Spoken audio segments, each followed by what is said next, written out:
What if the reason you're still broke has nothing to do with your income? Not your job, not the economy, not the opportunities you've missed.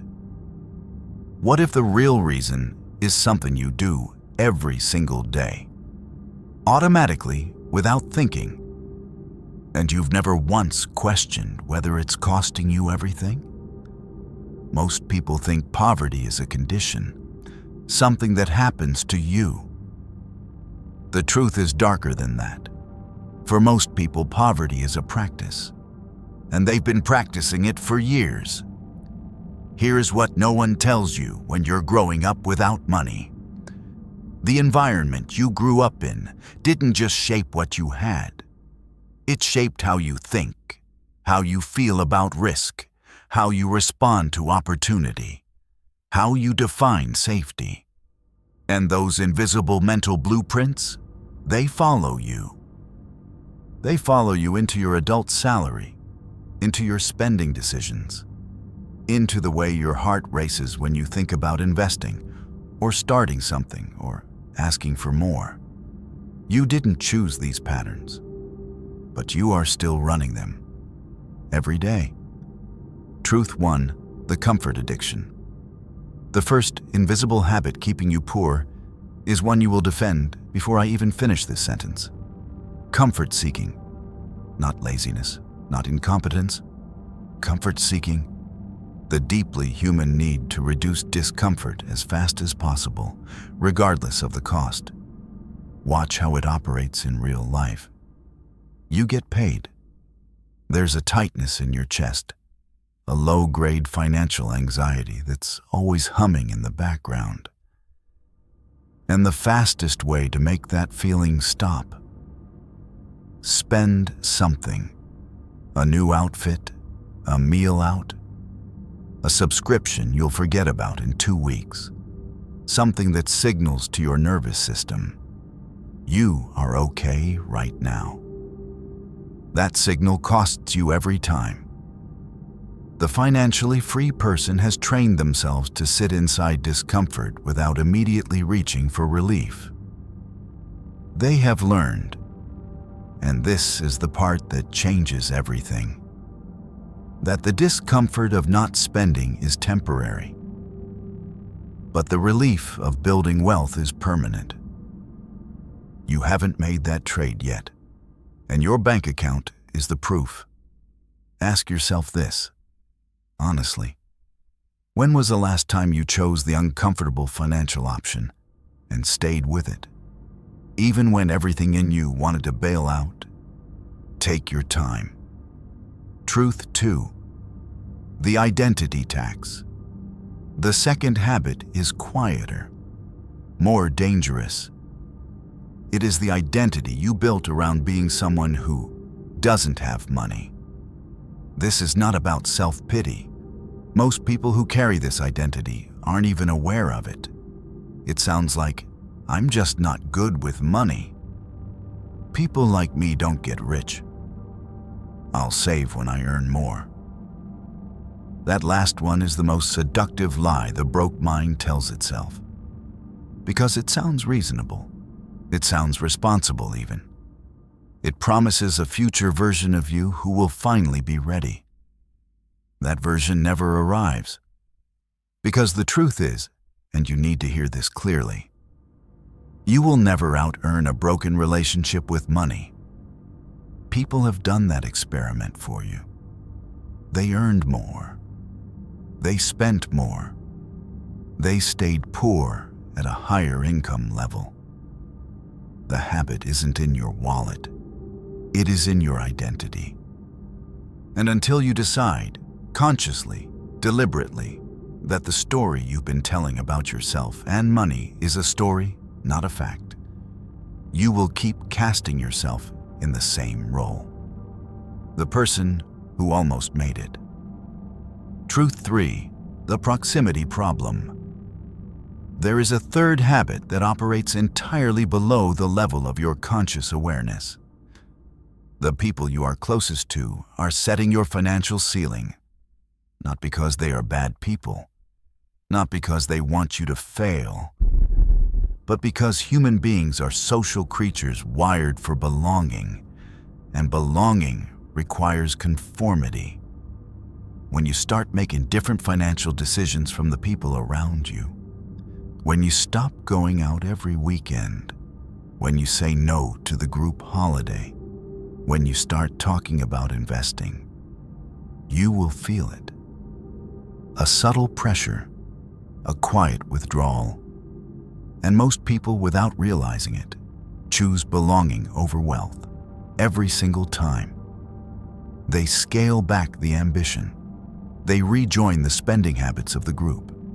They convince themselves they're just being balanced. But what they're actually doing is paying a social tax to remain accepted. The most financially dangerous people in your life are not strangers who scam you. They are the familiar ones whose financial habits you've absorbed so completely you now believe those habits are your own. You didn't get your financial beliefs from nowhere. You got them from people who got them from people who were also struggling. And those beliefs got passed down like heirlooms, treated like wisdom.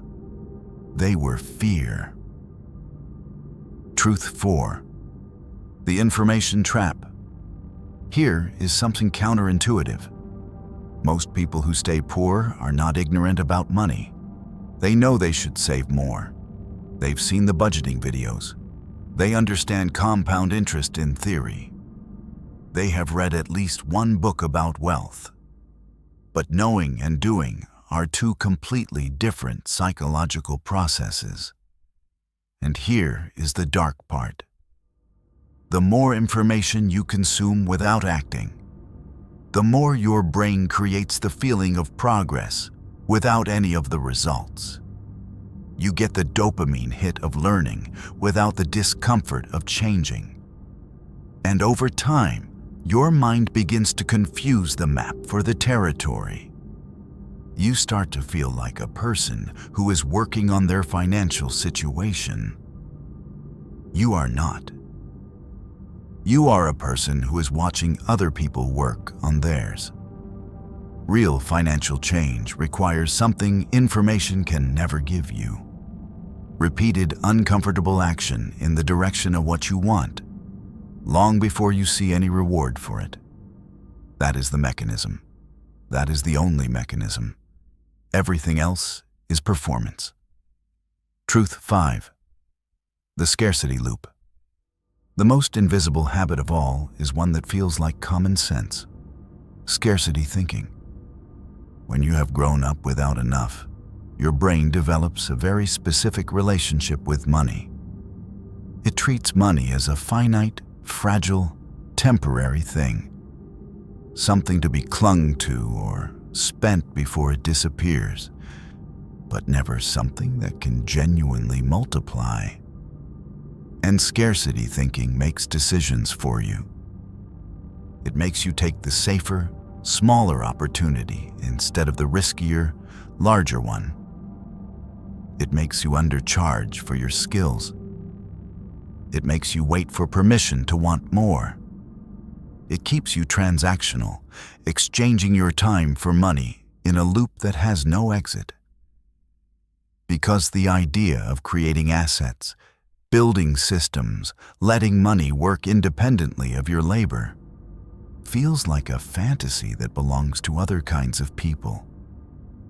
But here is what scarcity thinking never tells you.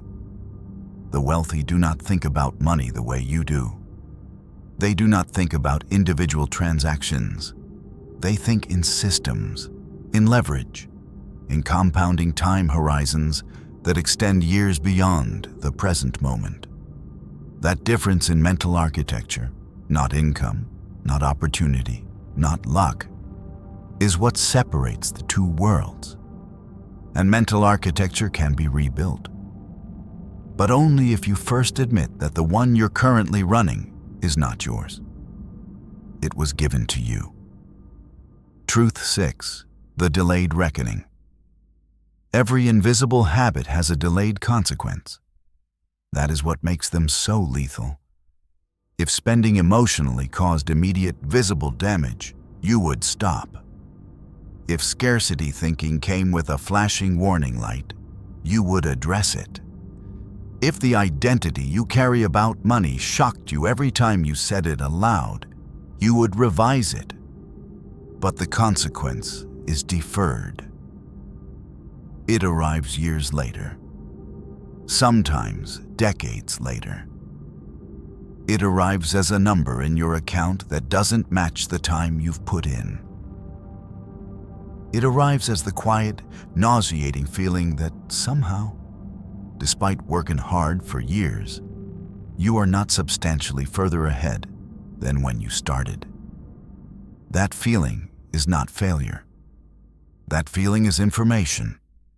It is your financial system showing you its design. And a system perfectly designed for its outcomes is not broken. It is doing exactly what it was built to do. The question is, who built it? You cannot fix what you cannot see. And most people never see these habits because they are embedded in the ordinary texture of daily life. They look like small decisions, reasonable choices, normal behavior. That is the disguise. Once you start seeing them, you cannot unsee them.